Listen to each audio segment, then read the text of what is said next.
नमस्कार विद्यार्थी मित्रांनो, आज आपण करोजन या बीटचा अभ्यास करणार आहोत.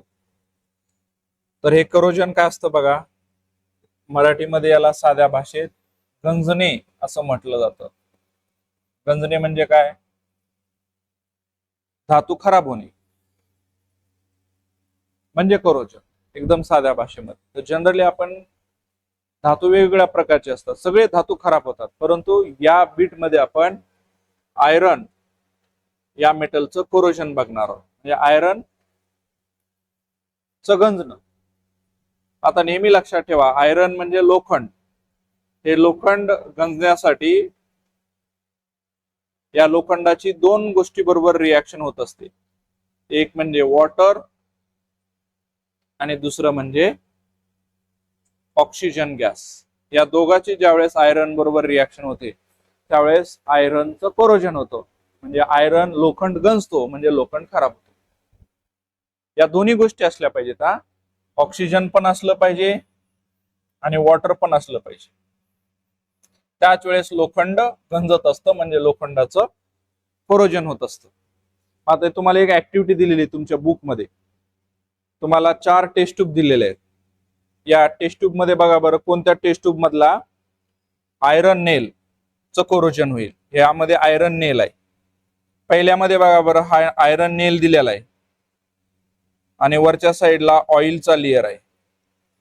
ओके, म्हणजे या आयरनला वॉटर भेटत आहे, पण हे ऑइल ऑक्सिजन मिक्स होऊ देत नाही, म्हणजे ऑक्सिजन भेटत नाही. त्यामुळं हा आयरन नेल मोठ्या प्रमाणात कोरड होत नाही, म्हणजे गंजत नाही. दुसऱ्या कंडिशन मध्ये बघा, हा आयरन नेल आहे.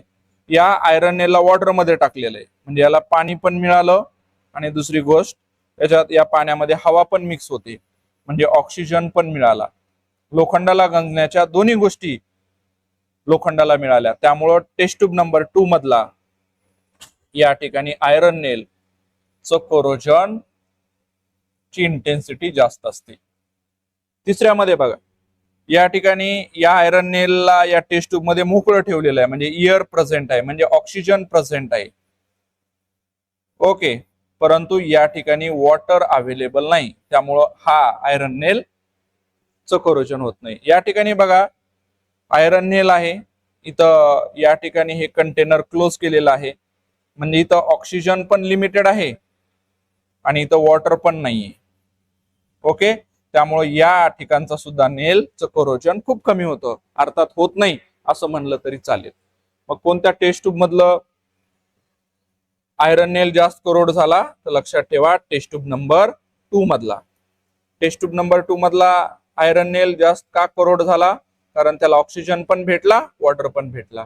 नेहमी लक्षात ठेवा, लोखंडाला ज्यावेळेस ऑक्सिजन आणि वॉटर या दोन्ही गोष्टी भेटतात त्याच वेळेस आयरनचं कोरोजन होत असतं, म्हणजे आयरन खराब होत असतो, गंजत असतो.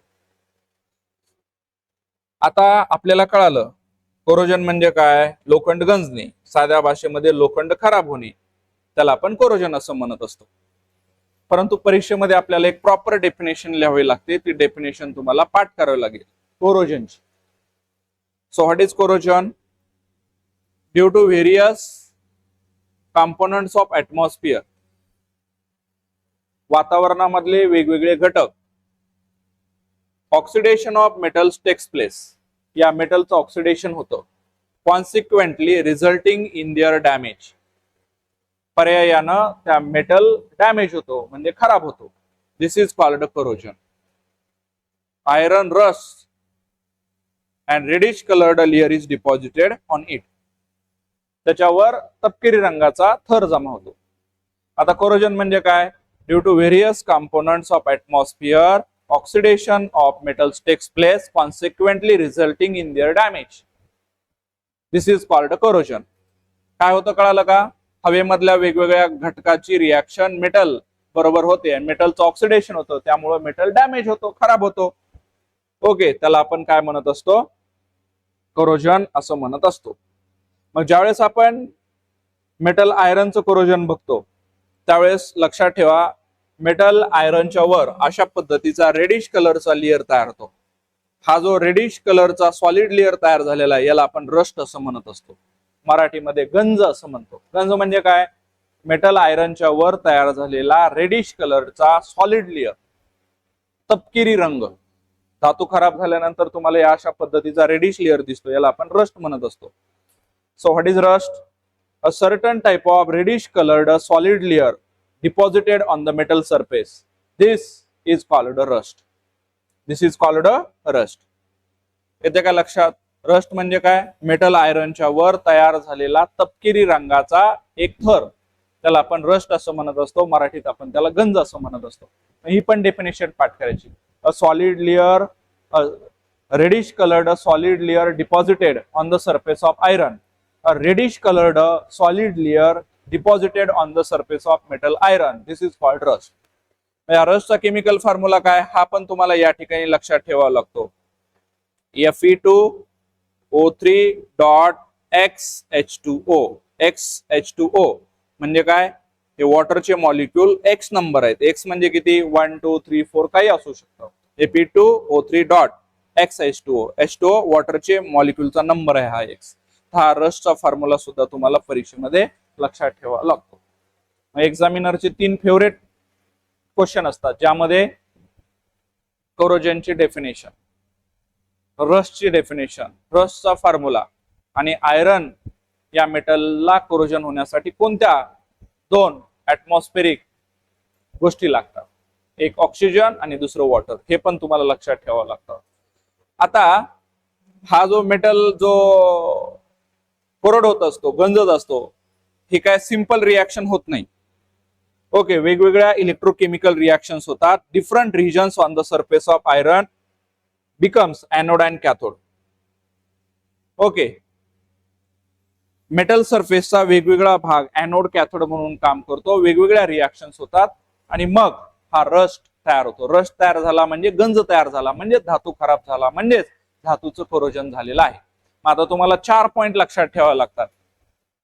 मेटल सरफेसचा काही भाग एनोड म्हणून काम करतो, ज्यामध्ये ऑक्सिडेशन होत असतं.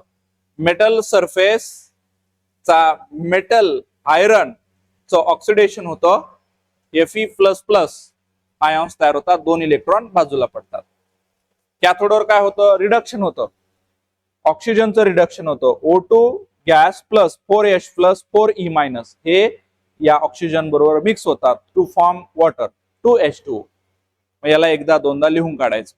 एनोडवर ऑक्सिडेशन झालं आयरनचं, कॅथोडवर रिडक्शन झालं ऑक्सिजनचं, आणि कोण तयार झालं?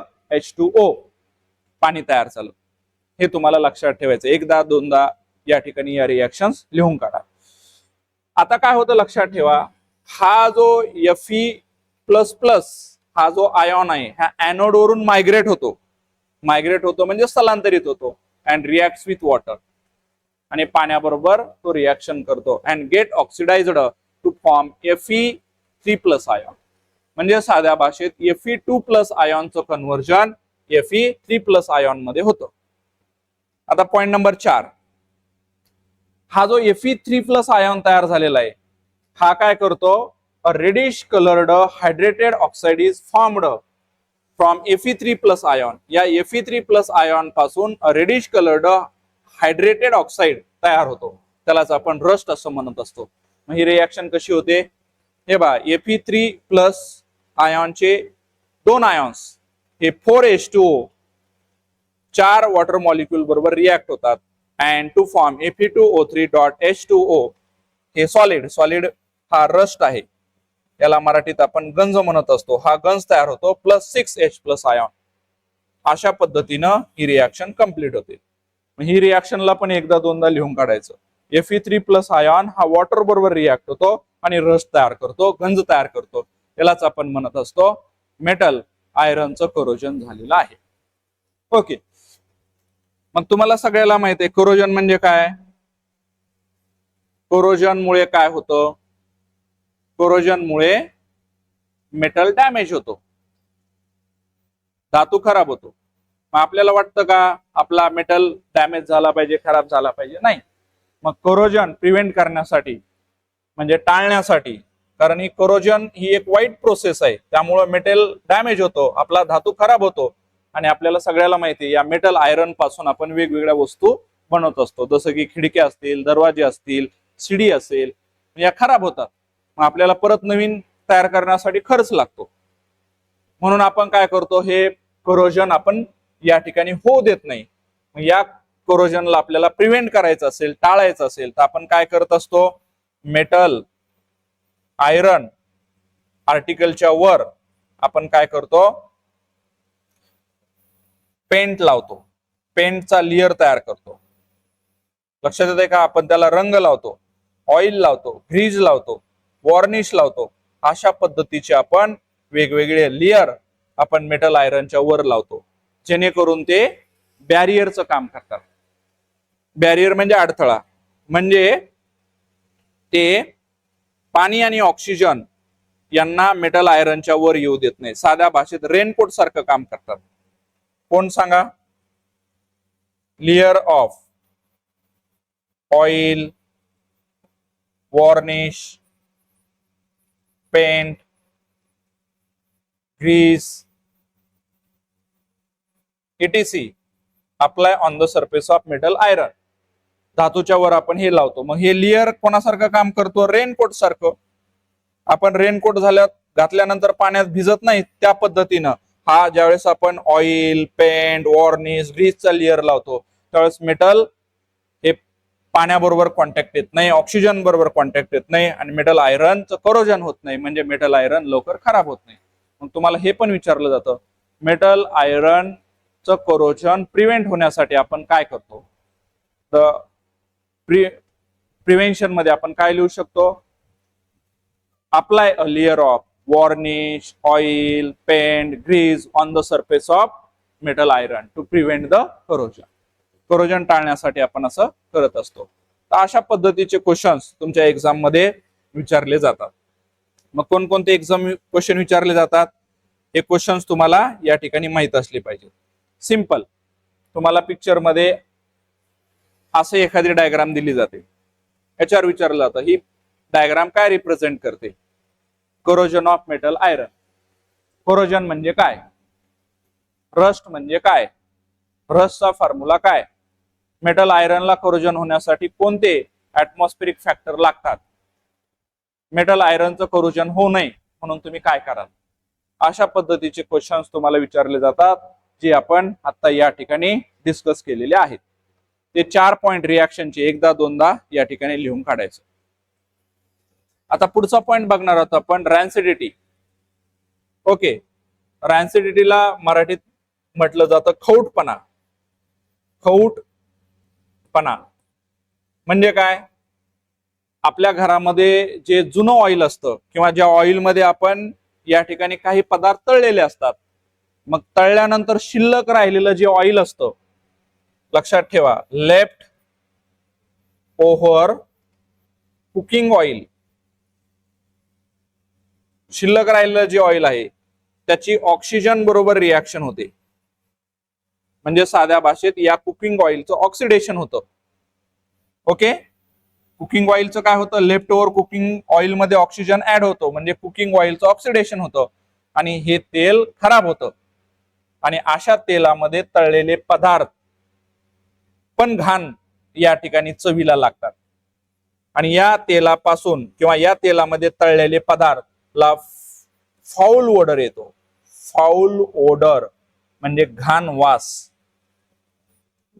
येतो, कुबट वास येतो. लक्षात ठेवा, त्याला आपण रॅन्सिडिटी असं म्हणत असतो. मग ही डेफिनेशन थोडी एकदा दोनदा लिहून तुम्हाला पाठ करायची आहे. When we use old leftover cooking oil, when we use ज्यावेळेस आपण वापरतो ओल्ड जुनं लेफ्ट ओव्हर कुकिंग ऑइल, शिल्लक राहिलेलं तेल, फॉर मेकिंग फूड स्टफ, नवीन पदार्थ तयार करण्यासाठी, it is found to have foul odour, त्याला घाण वास आपल्याला आढळून येतो. It is called rancidity. आपण त्याला रॅन्सिडिटी असं म्हणत असतो. मग रॅन्सिडिटी म्हणजे काय? एकदम साध्या भाषेमध्ये ऑइल मध्ये ऑक्सिजन मिक्स होतो, म्हणजेच या ऑइलचं ऑक्सिडेशन होतं.